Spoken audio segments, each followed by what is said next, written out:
never free, never me. So I dub the unforgiven.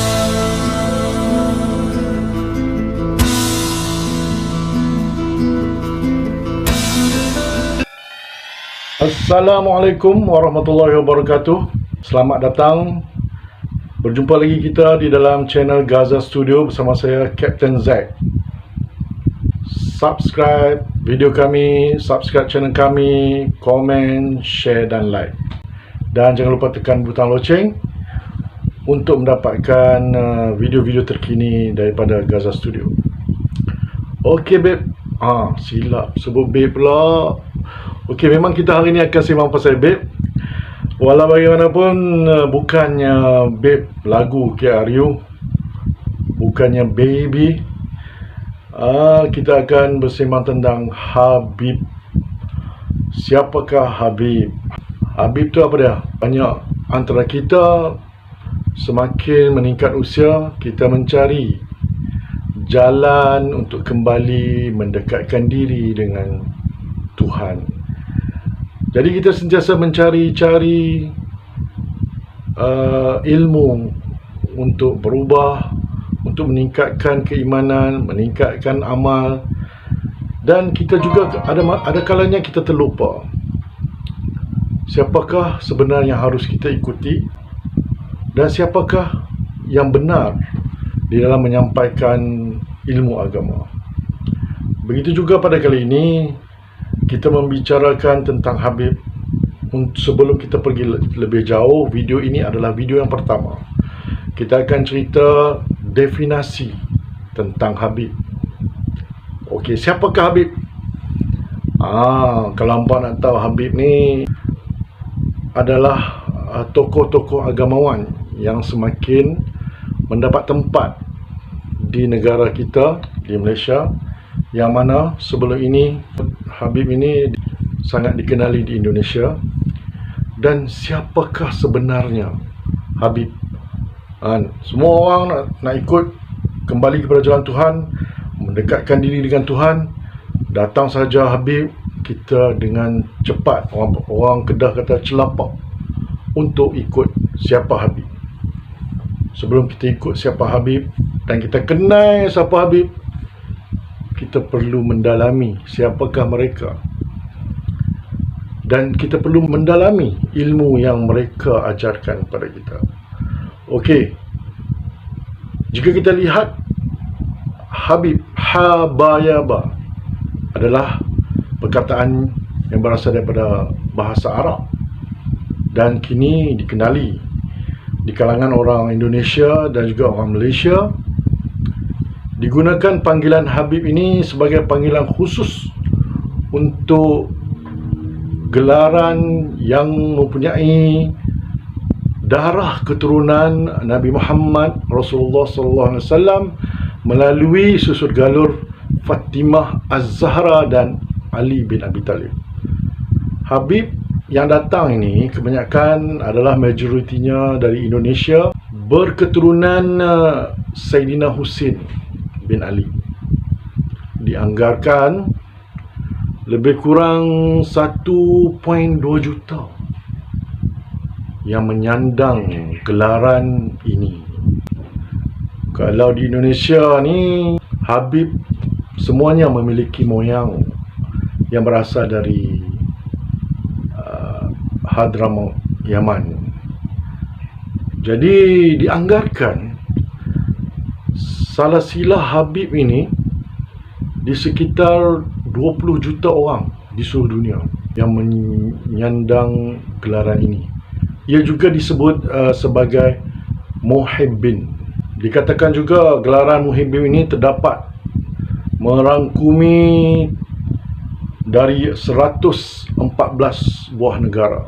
Hanya keturunan laki-laki saja yang layak menyandang gelaran Habib ini. Di kalangan masyarakat Muslim di Indonesia,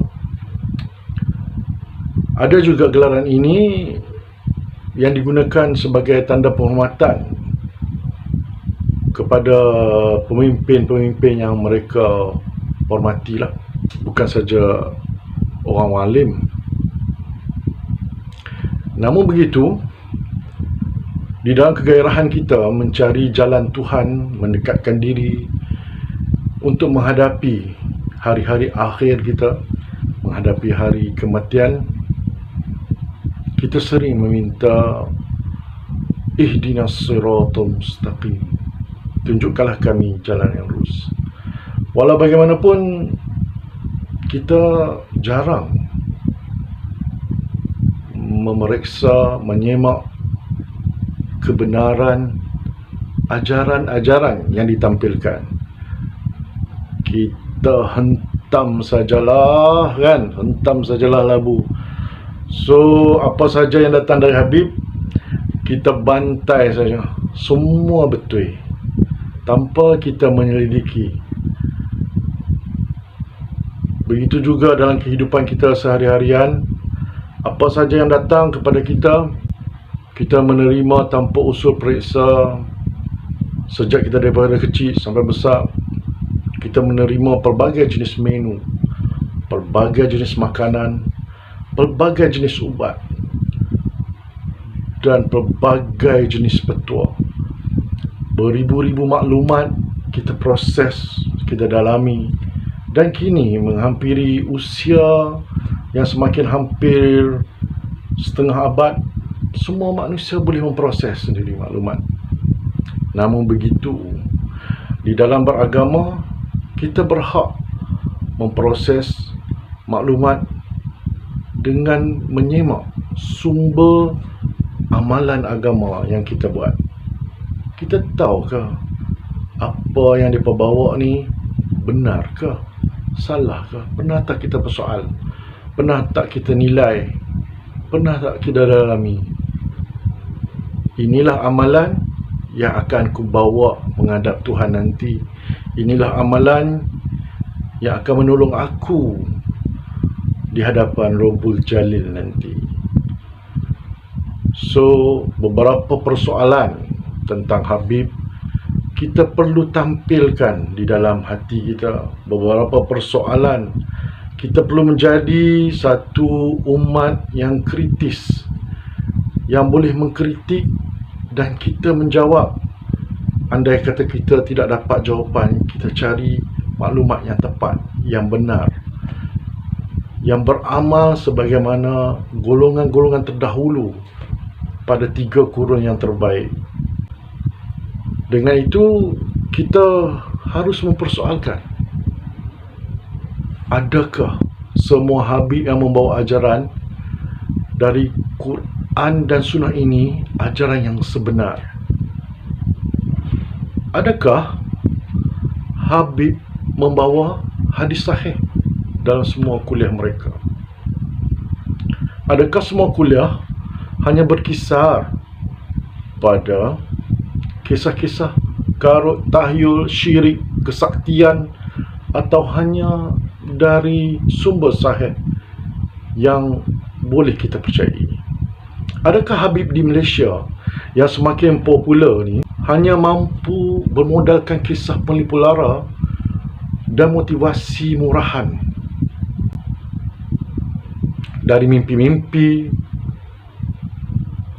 atau ada yang mensyarahkan ilmu hadis dengan disiplin yang tinggi seperti ilmu takhrij hadis, sanad, matan, perawi, jarh wa ta'dil atau ilal hadis dan lain-lain? Adakah Habib-Habib ini hanya membawa hiburan dan nyanyi-nyanyian sambil bergendang kompang di kubur, beryahanana, dipentas atas nama memuji Rasulullah SAW? Atau merekakah yang sedang merosakkan sunnah Rasulullah SAW? Adakah mereka ini mujaddid agama, atau mereka lah perosak agama? Adakah aktiviti mereka ini dikawal tauliah di negara ini? Atau mereka ini dilindungi oleh golongan berkepentingan yang memerlukan retorik topeng agama demi survival politik dan keangkuhan imej?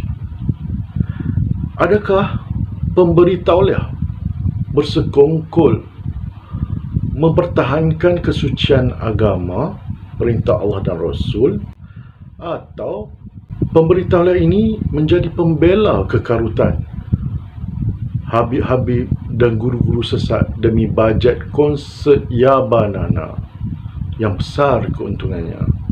Dan yang terakhir, persoalannya harus kita tanya, di manakah Cakib? Di manakah pihak berkuasa agama? Jika habib-habib ini bersenang lenang membawa kekarutan di dalam agama, adakah mereka membawa amalan 3 kurun terbaik yang mana wajar kita ikuti, atau mereka sekadar babe? So, kita bertemu lagi pada siri-siri Habib yang akan datang, yang akan terus menular kepada siri tarekat, sufi dan lain-lain. So, bertemu lagi selepas ini. Wabillahi taufik wal hidayah. Assalamualaikum warahmatullahi wabarakatuh. So I don't be unforgiven.